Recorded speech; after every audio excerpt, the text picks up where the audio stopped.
Welcome everybody to the Random Anesthesia Topic podcast. In this episode we have Dr. Natasha Bartel from King's Animal Hospital in Ontario, Dr. Ryan Bailey from Premier Veterinary Group in Chicago, and I'm Dr. Gianluca Bini, owner and founder of Safe Pet Anesthesia, a training and teleconsulting company, and I'm an assistant professor of anesthesia and analgesia at Oklahoma State University. Let's get started. No, this is like, it's probably our biggest podcast hook. It's not anesthesia knowledge. It's 100% hot dogs. I will say I was recently in Europe, France specifically, and I am shocked the number of hot dogs that are on menus everywhere. Yeah. Have you been to Germany or Austria? Because it's a real sausage culture. Sure, but like they said hot dog, not like Xiao Shen or whatever. Like hot dog would be in French. Chien chaud. There you go. That's much better. Yeah, they were everywhere. I had 2 hot dogs within the first 2 days, and I was like, okay, they're too common. I'm going to have to slow it down, or I'm going to die. And worthy or not worthy? What's up? Were they worthy or not worthy? I mean, the first one was... I still have yet to write my reviews. I've been, I was busy eating French food and being in France and all that and learning at the World Congress of Veterinary Anesthesia. Did you say flirting? Learning. Oh, I thought you said flirting. And I was like, well, that's very French of you. But also, weren't you with your wife? Yes. I was the only person I was flirting with, in fact. She does not attend the conference, though. So the first hot dog I had was stuffed in a baguette. It's so good, right? I told you. We told you to get that. Yeah. And it was the first one, and it was awesome. And then we went to a very historic cocktail bar called Harry's New York Bar, invented many of the classic cocktails we think of. They also had a hot dog. Bellini was invented at Harry's in Venice. I did not understand this situation. We were given a hot dog. I can't remember what toppings it had. Maybe you went to Harry's in Paris and you got a hot dog? Hell yeah. I also got a Boulevardier, and it comes out with a cup, like a pint glass filled with relish. Okay. Yeah, I don't know who's eating that much relish, but it was a pint glass of it. Well, this is a great segue to the fact that Gianluca is really not a big fan of pickles because, of course, relish is just chopped up pickles. And is it pickled cucumber specifically, or is it all pickled things? The cucumber specifically. Yeah, I like giardiniera. In Italy, giardiniera is not spicy, so we do eat giardiniera a lot as an appetizer. Usually, it's together with like cheeses and meat. And there's giardiniera in it, but it's not spicy at all. We have pickled mushrooms. We have pickled a bunch of stuff. It's just the cucumber. Here, it seems like, at least in the US, when you ask for pickles, it's straight up cucumber. Oh, yeah. Which, it's not really appealing. But the other stuff, it's good. So I love a pickle. I love pickled anything, like beets and turnips and carrots and beans. Like, yeah. Going back to Paris, though. Yeah. So you're just like totally like, what? That's how I feel about pickles. Moving on. No, well, I have 2 questions for Ryan, right? Like, I haven't seen him in a couple of weeks. So, did you go to the Louvre? I did not. We walked to the area. We walked to the building. Fucking Ryan. I mean... Okay. It's no big deal. It's only one of the greatest art collections in the entire. Sure. I don't doubt it. I will say, I am glad we didn't go. It would have been a madhouse. Paris was overall a madhouse, and there was no way we were going to be able to go on a day where it wasn't just going to be fighting crowds the entire time. Like, it was. We definitely went in the high season, so that would have. The best way to go to the Louvre is like the day after Christmas. Yeah. Like that would be, yeah. Nobody done that. Yeah, there was there were people everywhere at all the things. It was, yeah, like we went into Notre Dame. Actually, we went into Notre Dame literally after Macron uh, reopened the towers Yes. or whatever, I Mhm. guess. Christen the rebuild, yeah. Yeah, so like we saw his motorcade like leaving as we were walking up, and like people were like going crazy. But it So was, you saw Notre Dame 2.0. yes. Yeah. Yeah, so I saw Notre Dame 2.0. Nice. And then have you been to the La Durée?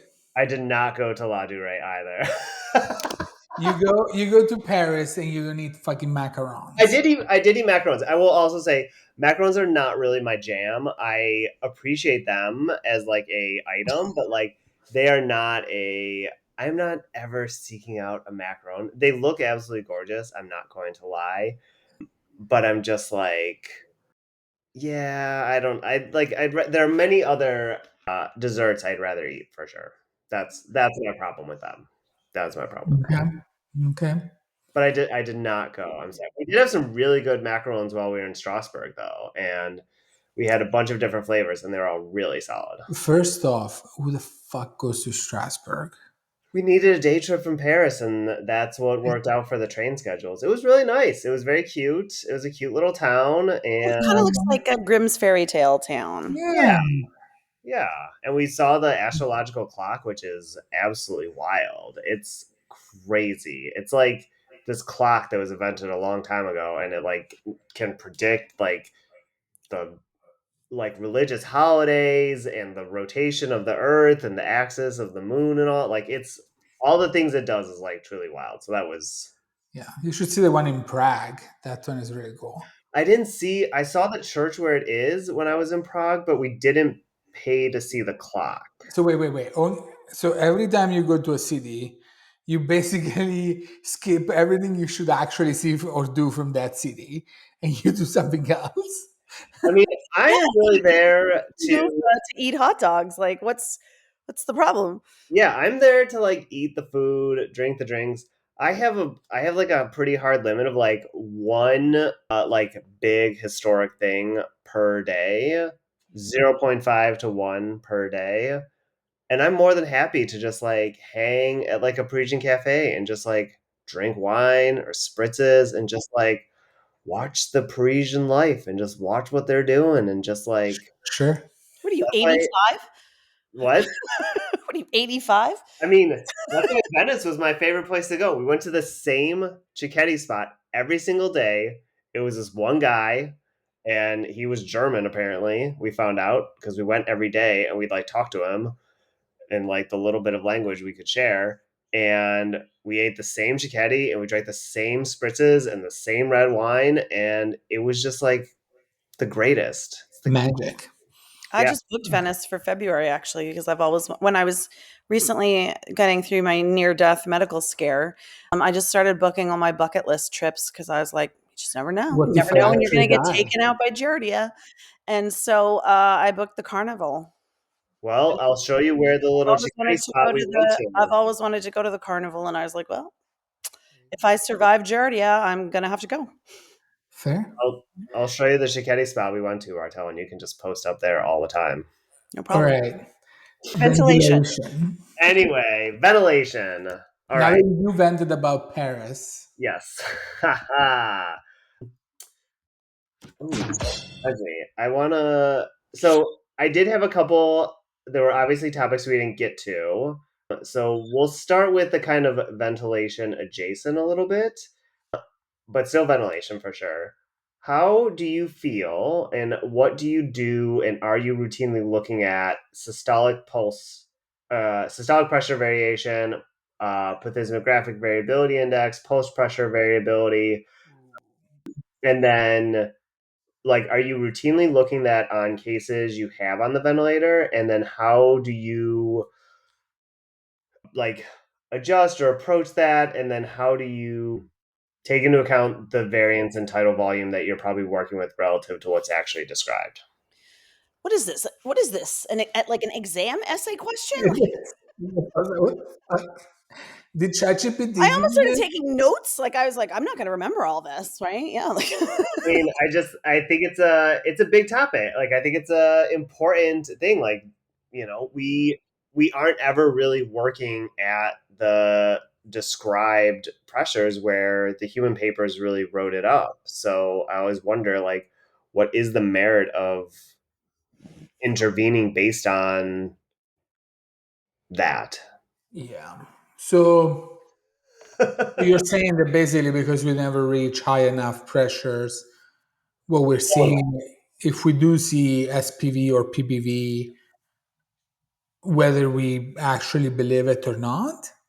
Well, that like the original human stuff was in much lower tidal volumes, and much lower pressures. And Gotcha.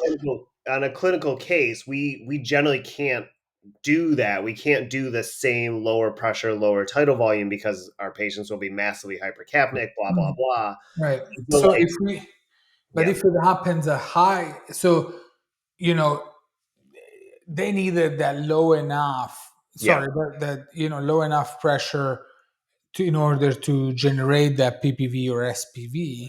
Now, even if you're not using the lower pressure and you're using a higher pressure, yeah. that still occurs. So why wouldn't that Oh be? yeah. I My question is like, I guess the way I interpret it is that when they were noting it at the lower pressures, that's where the therapeutics were beneficial. The interventions, the fluid boluses, etc., were beneficial.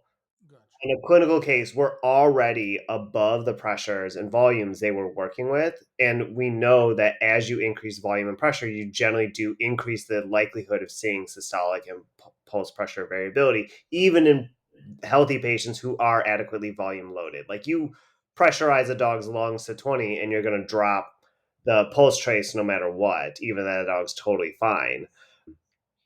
So, like, I guess it's to say that in a clinical case, we're probably, I mean, I, for one, am going to look at that. I'm going to look at the peak pressure I'm achieving. If I'm at 14 and I'm getting some pulse pressure variability, I'm probably not going to be as excitable as if I'm on the lower end at 10, and I'm getting pulse pressure variability. Then I'm going to be a little bit more like, ooh, I think this dog is volume underloaded. This cat is volume underloaded. Even though I know that, the original evidence, we probably are going to tend to overtreat our patients. this is the longest question we've ever been asked. Well, you're smart, so Beanie, you first. Yeah, no, I mean, I get what you're saying. I'm very, very cautious with fluid boluses yeah, anyway, right? that's true. Um, and probably most of us are, right? Like, we don't, we, okay. Do you, We're the three bears. Ryan is the least, I'm the middle, and you're the most. Like, let okay. me just paint this out for the listeners. Like, I forget about the Ryan loves Davis the way. fluid bolus. Tasha's might do it to just shut people up, but doesn't think it does much, and Beanie won't do it. The Davis way, Ryan. I forget Exactly. about that. Yeah, right. Exactly. It's drown him in fluids. I have- Anyway, um, Surprised we haven't been sued yet by Davis. we're totally gonna get sued at some point. As we learned from surviving sepsis, it's some fluids, some vasopressors. It's not all of one or all of the other. There's room Agreed. for all of it. Agreed. Agreed. Agreed. I mean, Now, I watch all those things, Bailey, right? Like I watch the pleth and I watch yeah, pulse Yeah, pressure variation and I sort of have this bedside, rule of thumb, which is if I can visualize it from across the OR, then chances are you are probably volume yeah, deplete. However, I think it's important to state like I could chase that volume and you might not be a fluid responder. sure, for sure. In which case, then I'm actually becoming more detrimental. So again, it's a picture of whole context, right? Like it's, are you hypotensive and tachycardic and you have pulse pressure variation and I can see it from across the province, Right. I probably will give you fluid, right? But at the same time, I also take into consideration what's your hematocrit doing? What are your electrolytes doing? What's your base excess? What's your lactate? Like I'm looking at everything and trying to make completely arbitrary decisions. Yeah. yeah. Same, same. I think you make a good point. You need to look at the full picture. You can just get that, and that's it. But having some pulse pressure variation and your patient its blood pressure is normal and heart rate is normal, like who the fuck cares? I So maybe this is a better way to ask this question is when you are not overseeing the case and someone comes up to you and they say, "Hey, the dog has pulse pressure variation, blah blah blah. Do you want me to do something about it?" Or like they're all fussed off about it. The And next question is, what's the blood pressure? right. And then you walk in the room and they're hitting, a peak inspiratory pressure of like 15 and you're like, well, maybe let's back down the ventilation a little bit, or like maybe let's take the tidal volume down a little bit here, and like let's see if that pulse pressure variation persists and things like that. I feel like some people, it it becomes a hot thing every once in a while, like this pulse pressure variation or systolic pressure variation. People get all excited about it and then they, want to use it and do something with it. And then, it's just part It's a of. great time to say, don't treat the numbers of the machine, treat Oh, the totally. patient. For Yeah, sure. yeah. You can just look at the monitor, Yeah. and that's it's. Yeah, we can. I can't stress that enough. You know, we And always tell our students that don't. You need to look at the whole picture. You can just focus on these few numbers that you have in front of you, right? and now with all the monitoring equipment too, like especially as we get more and more of these like higher end human monitors make it into the veterinary side, they're having SPI or like PVI right on the monitor next to the pulse ox. They've got PPV right there on the monitor next to the blood pressure, like the art line trace. So you're getting all that information. I think you make a good point, Ryan, about though, like, do you change your ventilation parameters based on that? And I tend to agree with you. Like, I think my level of concern changes more rapidly or more acutely when you're at a low tidal volume or a low PIP, and you've got like marked variation Yeah. versus, if I'm doing something a little wild and crazy. And like, you have pressures at 28, 25, 30. Your peeps all dialed up.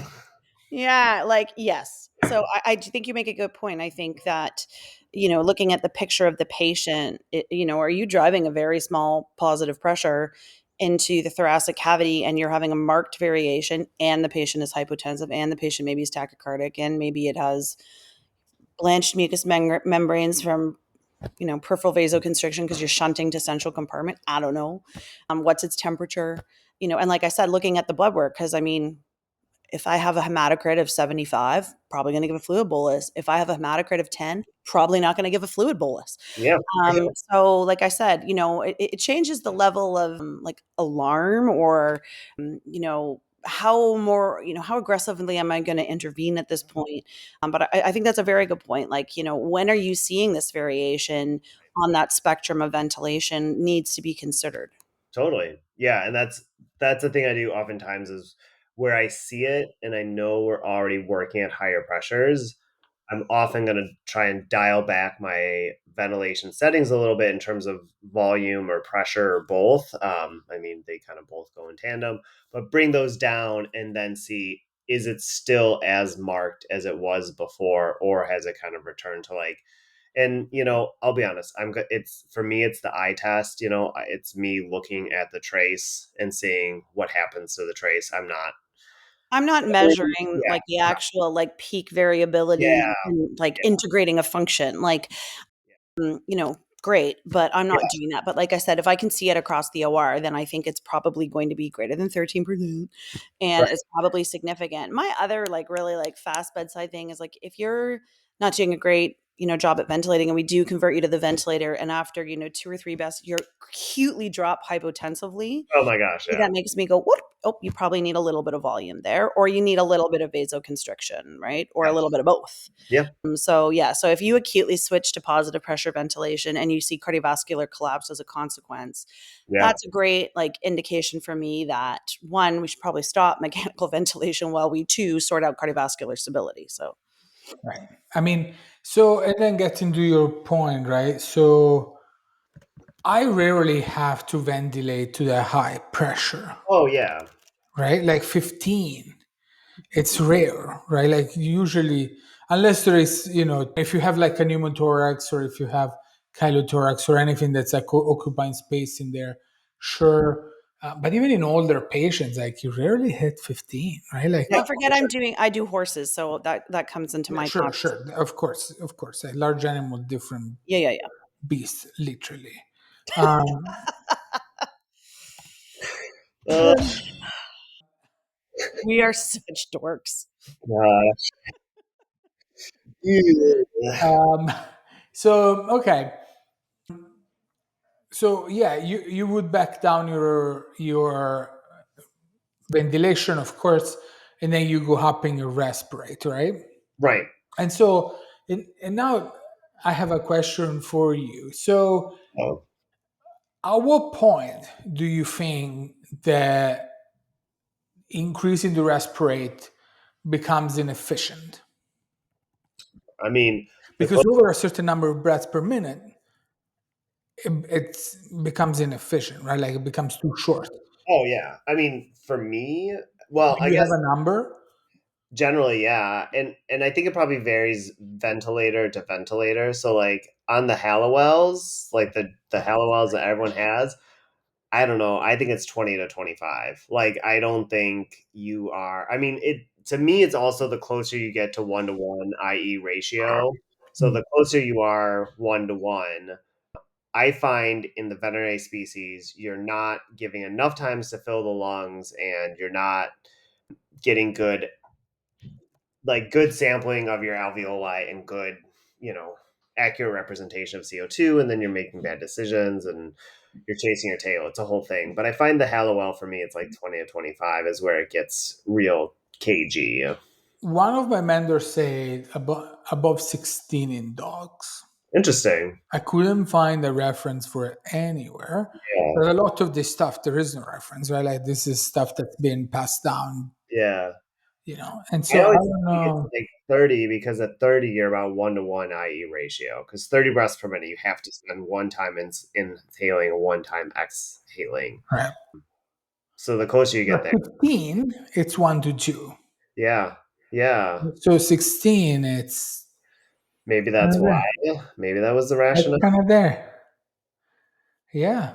I don't know. I mean, do you know about any of this, Tasha? Do you have a number in your? No, I don't have a number. No. I mean, I'm always on the low rate, right? I'm always dialing it back. If the we start at 20 to 25, I'm always, which is such a funny thing. I've got another point about that, but it's such a funny thing. If we start at 2025 and the patient's not, getting capture or whatever, I usually tend to back them down rate wise pretty quick and try and up their volume so I don't overventilate. Or I go really aggressive and I dial up their volume really aggressively and try and drop their CO2 in a matter of minutes and then get them converted. But one thing I have heard taught, and I've said it myself, is like when you're dealing with an exotic species and you have never ventilated them before and you want to start them on the ventilator, what is a good approach to that? I Like know. anyone knows the answer to that. I know. And one thing that kind of always gets talked about is like, well, take their resting respiratory rate when they're hanging out on your physical exam and use that as your starting parameter. You're Well, never going to there's start. sleep parameters, right? Like their sleep parameters are I mean, yeah, that's a good point. You would never get one to if sleep because they're if not. they sleep, like I mean, if it's a shark, I don't Yeah. know. Well, let's not talk about fish. But like my weakness. But like you would never ventilate a dog at like 32 breaths per minute. That would be bonkers.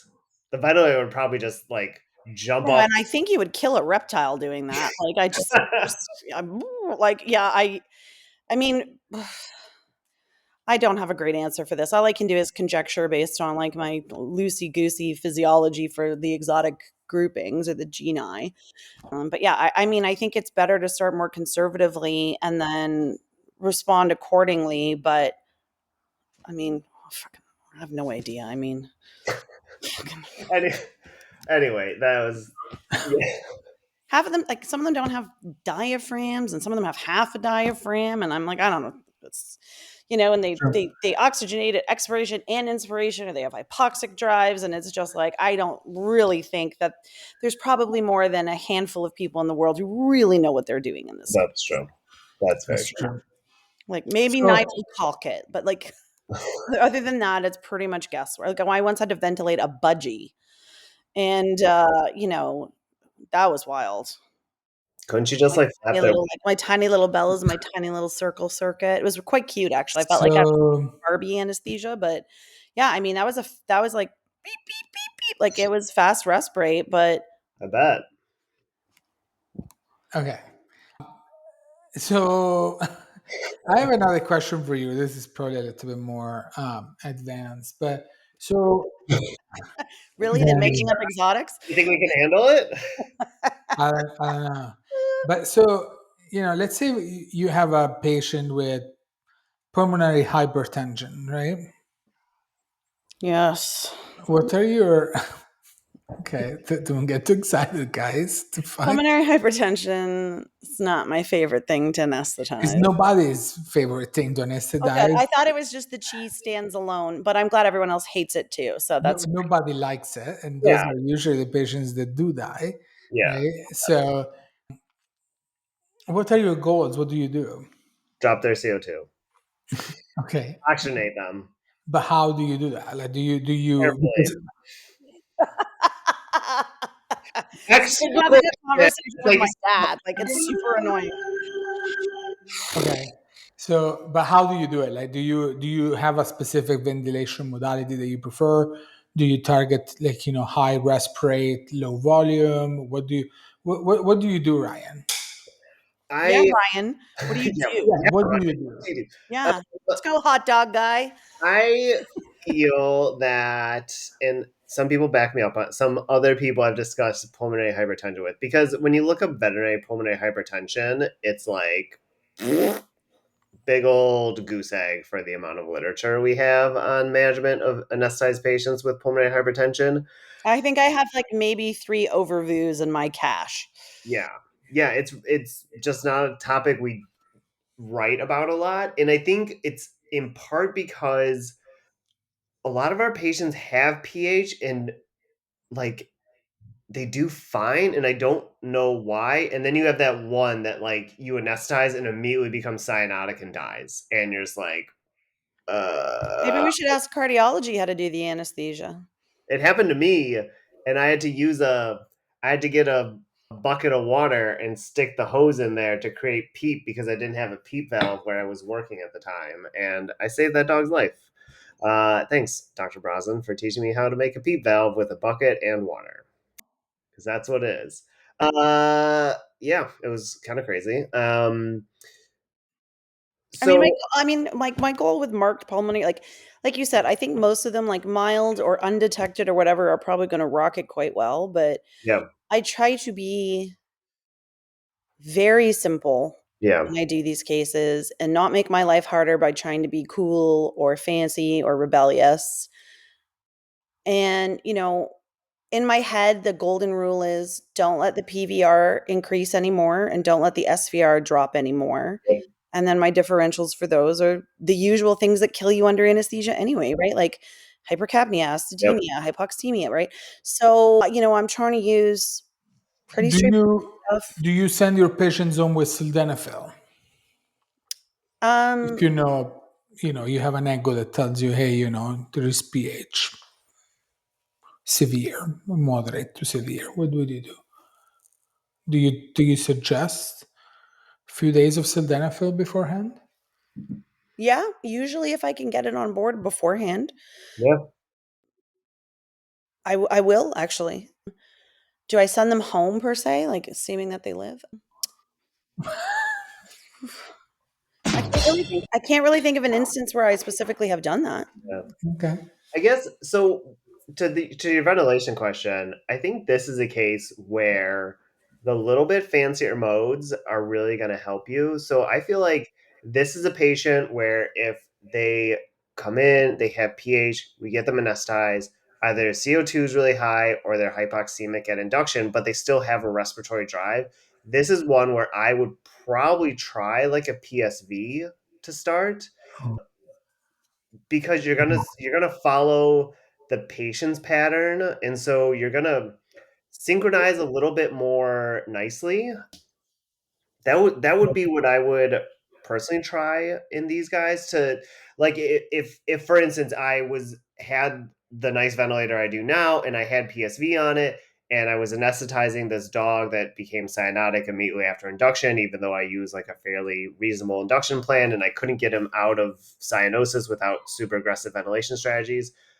I feel like this is one where I would love to have some PSV and been able to kind of dial in the pressure settings to kind of help as the dog breathes, like we're helping him a little bit more with every breath. So I think that's probably what I would try as my Yeah, I initial. mean I mean, I don't disagree, and I also think too, like, I tend to be more conservative with it Yeah. because, PEEP's gonna make it worse to the right side of the heart, and high tidal volumes and high plateau pressures, like, all of that's gonna hammer the right side of the heart, Oh yeah, and that's really what kills you, right? Is if you go yeah, into suicidal right ventricle mode. yeah. So, again, this is one of those things where I'm like, I start conservatively and see how the patient responds, and I try to keep my parameters within normal limits and, rub my lucky rabbit's foot and hope for the best. How So about you, Beanie? What are you doing? Do you have a favorite strategy yeah, for these? no, I think it's a combination of what you guys mentioned. I think they definitely being too aggressive for the beginning. It's probably not great. At some point, you need to. Sometimes, right? Like depends on the patient. You know, I wish we had some of the tools that they have in humans, right? Like to vasodilate a little bit, like Yeah, I was make gonna it. ask you talking about the inhaled vasodilators. Yeah, the nitric oxide stuff that would be nice, but like Well, we the, have beta blockers, right? Like I do my you could do intratracheal that. Yeah, salbutamol puffing. yeah. Yeah, I'll do that, but yeah, I don't obviously have nitric oxide. yeah, that would be Make nice. them a little septic. It'll kick up the nitric oxide levels. Woo! Do not listen to Okay. me, anybody. Again, disclaimer: do not take my advice. No, Yeah, no, I agree with you. Like, I mean, it would be nice. It's just that the cost, it's cost yeah, prohibitive. yeah. That's yeah. Do you have a specific inhalant that you like with those? With the whole idea about how epoxy pulmonary vasoconstriction and how inhalants like affected, right? Like Ooh, I versus like try to keep these guys off the inhalants, how about actually. no inhalants? Yeah. Sativa, Viva. right? Because you either have to have like such a low percentage of Yeah, one of them to avoid hypoxic pulmonary vasoconstriction, but then you're also going to get dose dependent hypotension. So I'm doing exactly what you don't want to do. So I run those on Tiva. Oh, there's yeah. Brownie. Do you do propofol or Faxer? Does it matter? It doesn't. Well, I mean, there was a recent post on the Navas Facebook page um, that made some pretty, I don't know, like Made a lot of people audacious. flinch, although just as a casual reminder, it was just an infographic and data can be interpreted subjectively even at the best of times, and it did not in any way give a people any sort of preferred option. I mean, you know what I mean? But yeah, no, I propofol or alfaxalone. I mean, is it a cat or a dog? How long are we going to be under? Those are probably more my considerations than necessarily what I think is going to happen either, with HPV or with cardiovascular, what have you. That's probably more what I'm considering. Like, how long are we going to be down, and what's my recovery going to be like, and that kind of stuff. The Yeah. more practical component. So, And the size of the patient, right? Like if yeah, you're dealing with a big dog, you're probably just going to use propofol because it's easier to get a lot more of it than it Yeah, is to get a lot that's more right. alfalfa. Like you can buy a 100 ml vial of propofol and that can last you all day in the case versus 10 vials of alfaxone. oh, you can get those like 500 mils or like liter bottles of propofol that they use in human medicine, right? They just spike them like a bag and they run them when they do like burn TIVA and things, because they always run burn victims on TIVA, right? And they do actually use propofol in those cases, which is maybe a good point, right? Like, why are we should ask Mika, the human anesthesiologist, at our next talk, like, why is propofol, TIVA? I mean, I understand obviously the lungs have been burned and what have you, but like, why aren't you doing fentanyl ketamine, or why aren't you doing ketofol or that kind of stuff? So I think that might be a cool question for her, like, smoke inhalation and Yeah. burn victims. But yeah, you can actually just get like a huge, it looks like a high bottle of hypertonic saline, Yeah. except it's propofol and you spike it. Nice one that big. Mm-hmm. Nice. Yeah. Nice. One day. Yay. One day. Okay. One Okay. of my favorite ventilation topics. Wait, Handbag. what are ours, or you're about to broach yours? I'm about to broach one of my least favorite topics in the entire ventilation world. Um, And it's about handbagging. oh, I totally thought you were going to say spirometry. No. I love spirometry. I think it's great. I'm just not, I don't do it every day now, so I'm not as good at it. So I can't Assisted ventilation using the reservoir or rebreathing bag. Or an Yes. ambu bag. Yeah. I hate it. I think it is dog shit. And I think it is an incredibly, when we have machines that do the job literally infinitesimally better than us, I think it is detrimental to be used regularly. So you're saying like bagging the patient, Yep. not just once or twice. Nope. You mean like bagging the patient in lieu of putting it on a ventilator? Yep. Why Okay. would you do that? Do I look like I want to get some sort of weird wrist cramp? Like, no. I mean, I know people who have said you need to know how to do this and do this, and this is the way we're going to do this. And I think you end up it never it in my hands. I can never get CO2 where I want it. I can never get a good waveform. It's all like, and I trust me, I try a lot of different ways. You tend to just overventilate them so rapidly, their CO2 just like falls like just a stone to the earth. Well, it begs the question, actually, like, if you are going to hand ventilate or what have you. I Yeah. mean, Carrie Craig at Davis, actually, I remember I was listening to her round once with the students, and she actually said, like, how much do you need to ventilate? Like, how do you make that decision, right? And like, wanted the students to think, like, is there a set number of times per minute, or are you being driven by SpO2? Are you being driven by EtCO2? But yeah, I mean, I can understand, because there might not be places where you have access to a ventilator. So that I could be, understand that situation. yeah. And like, or if you were to do, for example, like field anesthesia in a Yeah, traumatic war zone where for they sure. have, everything is portable in hand. I get that. Yes. But if I have access to a ventilator, why, the only, here's a scenario where I would do that, where I want to feel the compliance of the Okay, chest muscle. sure. But we're talking like continuous, like 10 minutes, 20 minutes, an If you have hour. like a tension pneumothorax, or you think you have a tension pneumothorax, I usually give them like a breath, because I will probably have bagged them at the start for like Right? your endotracheal tube leak check thing. And I can tell you off that one or two bags Yes. that I give them whether or not they have the actual tension pneumothorax. Yeah. So that's probably the only time. Or like, if I want to really have primary control over ventilation, because you're in a crisis and you can't up and down with the ventilator, so you end up going back and forth. Yeah. So maybe I only breathe once a minute, maybe I want to breathe twice a minute. It gives me more flexibility in that way. But like, Right. for routine bag, like, I don't understand why anyone would do that. Okay. Yeah. No, Amy? that makes sense. I don't think anybody, if you have a ventilator, The cat's done. uh, if you have a ventilator, use the ventilator, right? But I mean, there is clinics out there that do not have a Yeah. ventilator, and sometimes they have cases where they do need to handbag, and at that point, that's what you do.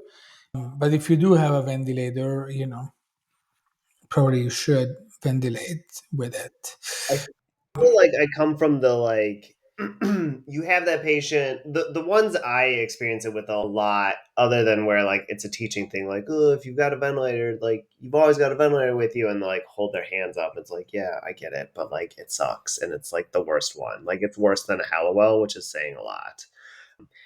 But like, but like you've got those patients, you try to get them on the ventilator and they won't synchronize, and you're like, I'm gonna do it by hand, and like some of those guys you can kind of like create a system where you're ventilating them by hand, and you can like get there, and like I don't know if it's the way you drive the breath, because the Hallowell only drives the breath one way versus like the newer machines, you have variable ways that the flow goes in, so you can try different ventilation strategy. You know, you can like slam the bag real fast, or you can like slow push it and hold. Yeah, I don't know, I hate handbagging. It's my nightmare, and it's never fun for me. Maybe your hands are just all like clawed up from all the hot dogs, and that's It's probably something with all the sodium that is in the hot dogs. I'm just like, yeah, it's hard because I'm always like just punching at the bag like this. Maybe you just suck at it, Ryan. I mean, that's also what I wanted to see. Are you getting like great waveform traces, and like the CO2 stays exactly where you want it when you breathe for them? Yeah, exactly. Yeah. I mean, I also once had to handbag a cow. That was a nightmare. Oh no, that I've actually had to do that too in a cow specifically, and it's basically like you've got 2 minutes before I'm like fatigued and we're like Yeah. we're done here. Like that's crazy. It's like a whole body. You're like, Yeah. Like you the whole cling onto it like you're climbing like a coconut, like a palm tree. Like you're just and it's just no. body. Okay, um, okay. you guys are nuts. So back to other things. Okay. Where so hypercapnia. Everyone loves it. Everyone loves the permissive hypercapnia stuff. Where so in the average healthy patient where you've chosen to ventilate them, where are you starting for permissive hypercapnia? How high? And what patients are you actually going to be like targeting that permissive hypercapnia? 55 is my limit. Okay. 60 if it's, occasionally. Depends on the patient. Yeah. I don't, I don't use permissive hypercapnia just as a mean of, yeah, sure, it has benefits with your sympathetic tone, and Mhm. it increases potentially a little bit your vasoconstriction, and it gives, well, not really, like whatever. And it increases your blood pressure Yeah. a little bit. But also, it doesn't decrease your preload, right? Like, that's the other deal. Like, I don't want to be ventilating something and then I take away that sympathetic tone stimulation, but also I'm reducing the preload a little bit, right? Because every time you breathe with positive pressure, unfortunately, you do squeeze the vena cava a little bit, right? Yeah. So, like, I think it's more like it's not just permissive capnia so that I get that sympathetic tone stimulation, but also like I don't really want to be I don't want to be shooting myself on a foot Right. Yeah. by ventilating that patient. So, and the other side of thing is also sometimes less is more, Yep. right? So I don't disagree. I mean, assuming like otherwise healthy, like I don't really get that worked up till around 55, 60. Yeah. Especially after induction where I'm trying to build CO2 so you yeah, take a breath. Yeah. Um, do I treat vasodilation with permissive hypercapnia? Right.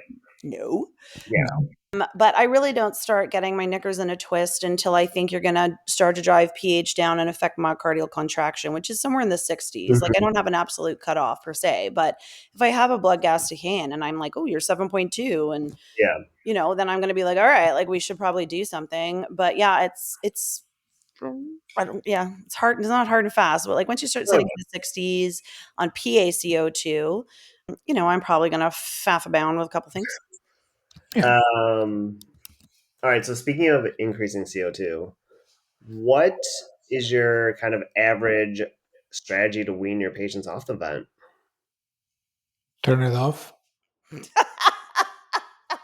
Wait till it breathes. Wow. Yeah, I mean, Wow. All if right. you've been down a long time and you're on like you're still metabolizing your way through high doses of respiratory depressants. So let's say you've been on like fentanyl Mhm. 20 for like 8 hours. Who the fuck keeps it at 20 for 8 hours? Okay, well maybe that's a bad example. But anyway, But yeah, like I'm just saying, like it depends on what drugs you're on and where we are with weaning that too. But you know, sometimes I just turn it off, and sometimes I slowly turn down like respirate per se and let them start to breathe. And once they were starting to breathe on their own appropriately, like I just turn it off because I don't like it when they breathe against the ventilator. Mm-hmm. But yeah,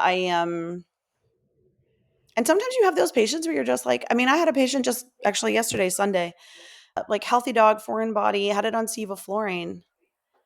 And that dog just didn't read the medical textbook. It did take a hot minute to wake up, and I was like, what are you doing?" Like, and I never had it on the ventilator for the whole procedure, and even though it was on Sevo, it just kind of kept sleeping on through, and I was like, "Chippy chop, like, Tasha wants to go home. It's a Sunday." Come on. Yep, chippy chop. But yeah, sometimes, like, I just turn it off, and sometimes I'll wean resp down, and see whether or not they can start to breathe on their own. Otherwise, you do that thing where, like, you turn it off and they're like apneic and they're not actually breathing off the Right. inhalant. Yeah. And then you flip it back on, and you're like, ugh. And then you do that like on and off for a while. And so if the patient's responding like that, then I tend to set a lower rate and keep them because I'm doing other stuff like, I'm disconnecting them and I want to move them and we're cleaning the incision, they'll say, and pulling the art line and all that kind of stuff. So, So here's my thought, right? So otherwise healthy patient, right? You have a pulse ox that tells you whether your patient yeah, hemoglobin is saturated or not, right? Right. Yeah.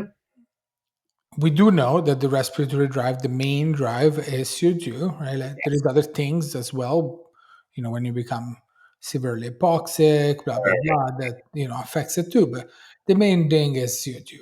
Yeah. So, and if you breathe for them, the CO2 will never accumulate enough to start triggering their brainstem, right? Right. For And so, sure. like, and that's what I do. Like, I just turn it off, wait for that CO2 to build up. I look at the pulse ox. If the pulse ox is fine, I don't give a breath. If I do need to give a breath, I will. But like, it So doesn't I matter. guess, And most people are like, yeah, I give a breath a minute, and then you look at the clock. A minute is a terribly long time. Like, nobody actually does wait a minute. oh, I know. I know. You It's know? great. For people to wait a minute with the patient apneic, I have to like slap their hands at least Oh 5 yeah, times. and They'll be like, oh, and I'm like, no. now Leave it alone.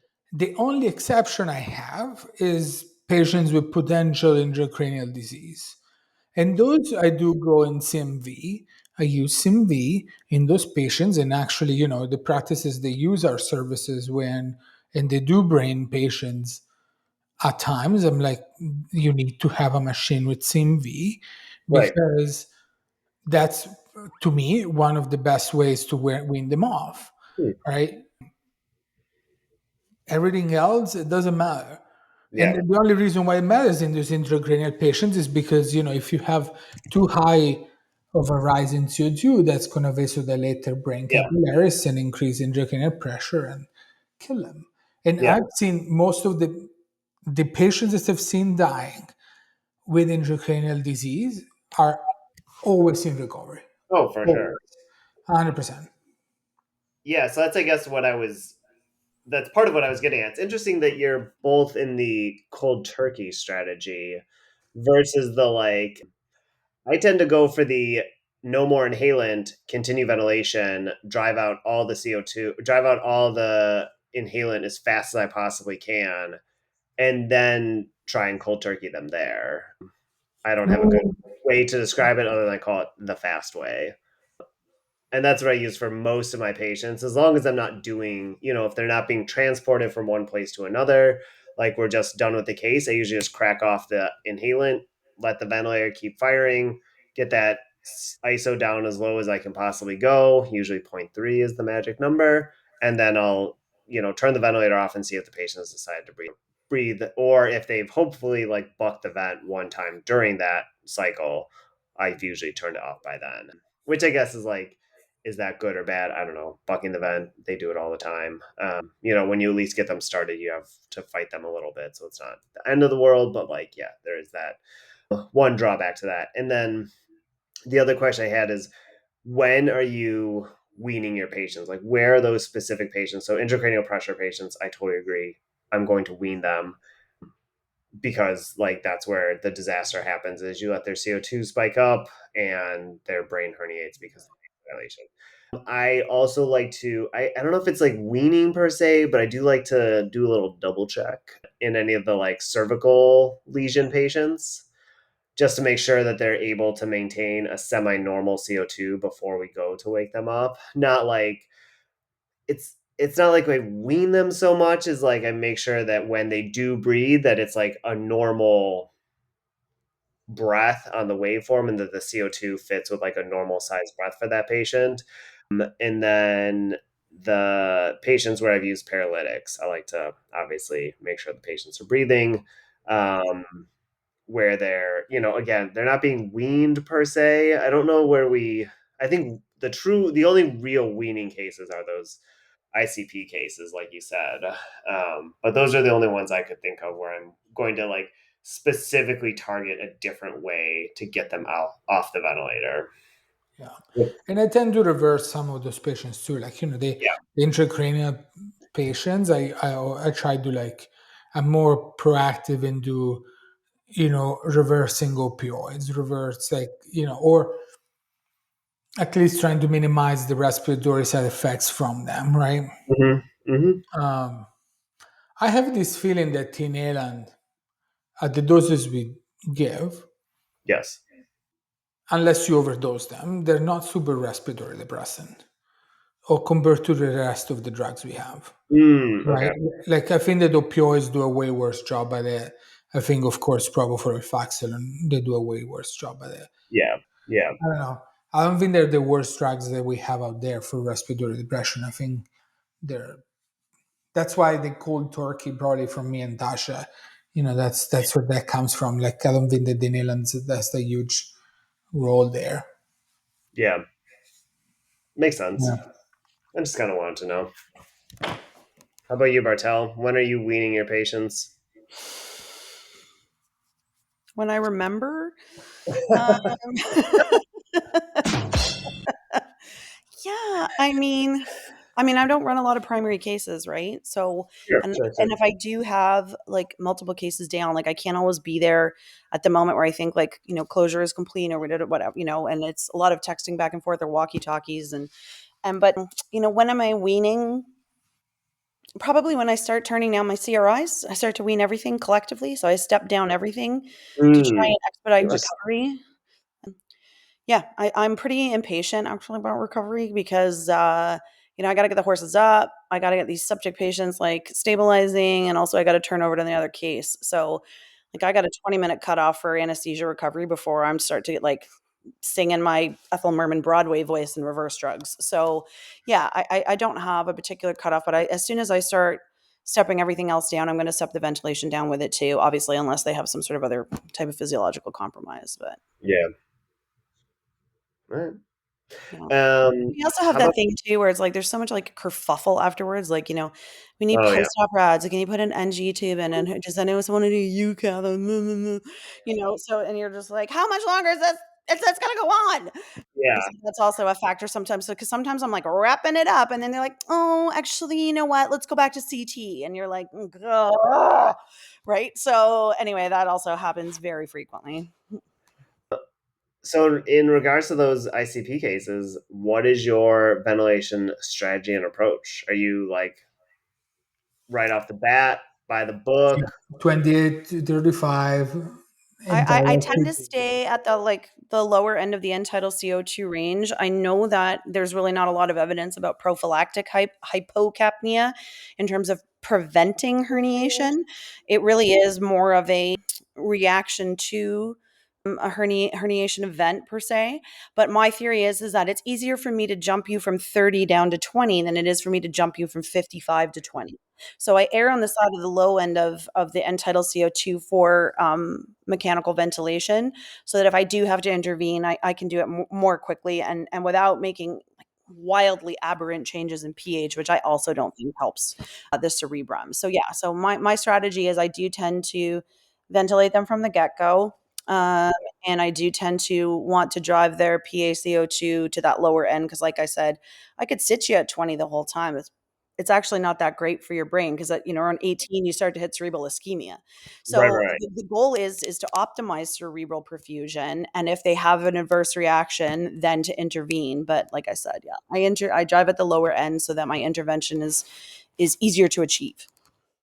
Yeah. I usually do 28 to 35, something like that.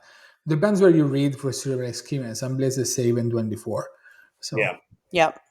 So are you right off the bat, patients down, get them yeah. on the vent, immediately drop their Yep. CO2? All right. Preset, preset the van, hook them up, flip the switch, Are begin. you getting a blood gas on these patients then? Routinely? You Yes. should.